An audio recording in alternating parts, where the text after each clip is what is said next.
ಮೃತ ನರಸಿಂಹಮೂರ್ತಿ ಗೌರಿಬಿದನೂರು ತಾಲೂಕಿನ ಮೇಳಿಯ ಗ್ರಾಮಸ್ಥನಾಗಿದ್ದು ಕೂಲಿ ಕೆಲಸ ಮಾಡಿಕೊಂಡು ಜೀವನ ನಡೆಸುತ್ತಿದ್ದು ಬುಧವಾರ 11 ಗಂಟೆಗೆ ಮನೆಯಿಂದ ಹೊರಗೆ ಹೋಗಿದ್ದು ಎಷ್ಟೊತ್ತಾದರೂ ಮನೆಗೆ ಬರದೇ ಇರುವ ಕಾರಣಕ್ಕೆ ಎಲ್ಲ ಕಡೆ ಹುಡುಕಾಡಿದ್ದಾರೆ. ಗುರುವಾರ ಗ್ರಾಮಸ್ಥರೊಬ್ಬರು ಜಮೀನು ಕಡೆ ಹೋಗಿದ್ದು ಅನುಮಾನಾಸ್ಪದವಾಗಿ ಬಿದ್ದಿದ್ದ ಶವವನ್ನು ಕಂಡು ಗಾಬರಿಯಾಗಿದ್ದು ಪೊಲೀಸರಿಗೆ ಮಾಹಿತಿ ನೀಡಿದ್ದಾರೆ. ಸಾವಿನ ಸುತ್ತ ಹಲವು ಅನುಮಾನಗಳು ಹುಟ್ಟಿದ್ದು ಸ್ಥಳಕ್ಕೆ ಬೆರಳಚ್ಚು ತಜ್ಞರು ಭೇಟಿ ನೀಡಿ ಪರಿಶೀಲನೆ ನಡೆಸಿದ್ದಾರೆ.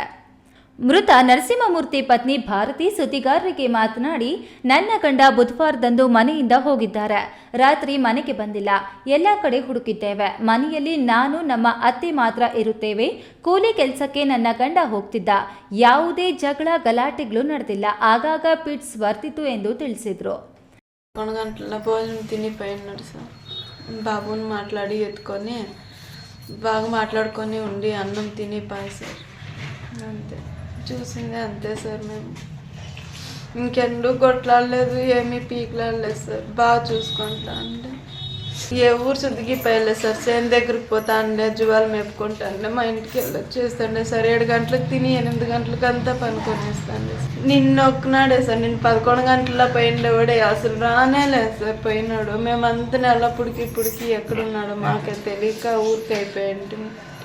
ఎవరి మీద నాకు తెలియదు సార్. అసలు మేము ఎవరు శుద్ధికి పోయలేదు సార్. మా మీదకి ఎవరు మేము పోయేదిలే, వాళ్ళు వచ్చేది లేదు సార్. మేము ఎవరితో అంటానికి పోయలే. మాదెంత అంత చూసుకుంటా అంటున్నారు.